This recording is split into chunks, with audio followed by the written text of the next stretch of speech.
Tony, I got to tell you, man, I don't think we were supposed to talk together, and I think it's those darn aliens up there because they know we talk a lot. Oh, my God. Brother, you are, as ever, when we come together, we are on the news cycle. Isn't that the truth? My God. Speaking of that news cycle, what the heck, man? I mean, it's all over the place, this thing that they saw just the other day. Well, look, I think when I was out at dinner last night, I'm just doing some work in New York, and I'm out at dinner last night, and I start getting bombarded by people asking me have I seen the piece that's in the debrief, the debrief, right? And it's about this ex-intelligence official saying that the government is hiding alien technology from Congress. And now I'm in catch-up mode now, reading through everything that's out there on it right now. And these are and the source of the reporting is credible. The whistleblower behind the reporting on this is credible. The idea that sort of fragments of exotic origin, non-human intelligence, whether extraterrestrial or unknown origin, has been collected, has been reported at the highest levels of intelligence in the government, and that perhaps some of that material has been withheld from Congress. I mean, it's all over everywhere. And, as I mentioned a moment ago, when we get together to talk about the proof is out there, there's always something in the news cycle. It's almost like we've lived this life before. Or else it wouldn't be an Arrow and Tony show, right? Right. It's so true. Now, is it possible that it's just modern day technology, like maybe somebody's way ahead of the game on the AI and they happen to be up there doing things? Well, that would be way ahead on the AI. Now, I know we've been talking about AI for, 50 years or so, but that would be kind of a quantum leap forward. So, I've been doing this long enough at this point, certainly not when we first started talking, but at this point, to not rule anything out. But it's all about the evidence, right? It's all about the corroboration. It's all about, obviously, and it's whistleblowers coming forward because the government's tendency is to withhold evidence and withhold from the public. That's just the way it is for governments for as long as we've been on the planet, right? So, I think this whistleblower coming forward in the way that he has, David Charles Rutch, I think is his name, and, his bona fides are really, really strong. So I'm not ruling out anything at this point.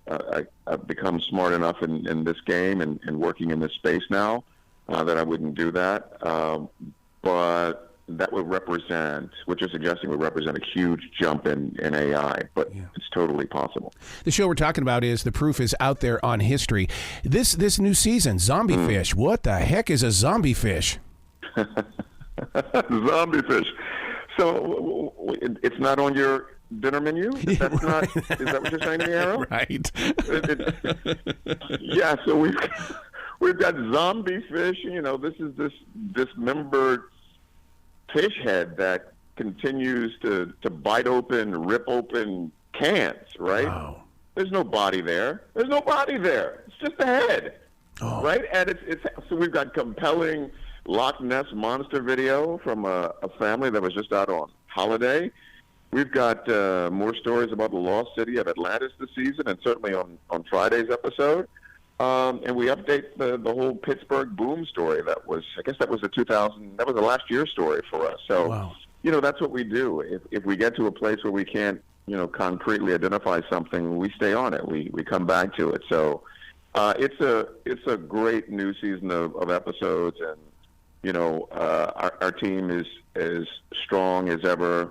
I believe we probably added a couple of members because the show, thanks to the public's appetite for this information, continues to watch and continues to send in videos and continues to want our expert analysis, and we're happy to provide it. Going back to that fish, when you talk about it's just a head, Lake Gertrude up in Red Lodge, Montana, when you go up Timberline, you physically, when you go fishing, you're just catching the head. The body is so tiny because of it only has it's a real fish. Yeah. So wait a minute. So where do you go and you can actually see this phenomenon? This is Lake Gertrude up in Red Lodge, Montana. You take a 3-mile walk on Timberline, the trail, and you get up there. But they tell me, my dad used to tell me all the time, it's because the season for them to grow is so short that they don't need a large body. Oh, did you just give everyone my verdict? No, I was just speaking the truth. Oh, no. No, that's wonderful. And I got to tell you that Montana is just, brother, that's amazing country. I've only been through once, and I was long. What was it? Flathead? Flathead, yes. That's like a huge ocean up there. Oh my God, that is just amazing country, and I've got to get back soon. But thanks for giving away the verdict. No, I did not mean to do that. I just wanted to say, my God, I've seen this fish. It's real. It's all good. It is real. Which shows that the proof is out there is an authentic show, and you're not joking around. Reliable, credible, apparently just like this information we're getting from the debrief and others who are following up on it today. So reliable and credible, our experts are credible, and yeah, tune in. We're having a great time with the program. Now, when you talk about the Loch Ness Monster, I mean, come on, we're at that age now, this generation, that we've had this as a part of our life forever, all the way back to the National Enquirer and all that kind of stuff. Why does it keep coming up? You know why?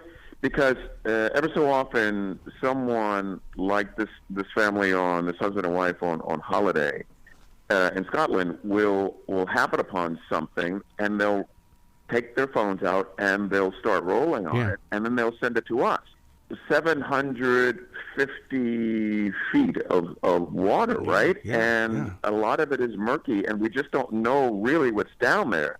We have a sense, and we've had this sense for years and years and years now, right? So you're correct in that there's more beneath that water than we know, and that's what we know about the oceans more generally. So, whenever we get something that sort of speaks to what might be there, and the theories are all over the place that an actual, sea serpent, right? Maybe it's just an eel, or maybe it's something else from prehistoric times, from another, space and time. So, we almost feel duty-bound when we get video like this, and this is pretty compelling to sort of take a look at it, take it apart, and explain it as best we can. Wow, you have always come with the stories, dude. You got to come back to this show anytime in the future. Brother, I love it. Thank you for always, being open to us and having us on to talk about this. And I know if I'm talking to you, we're on the news cycle. You be brilliant today, okay? I appreciate you, brother. Thank you. Thanks, Sarah.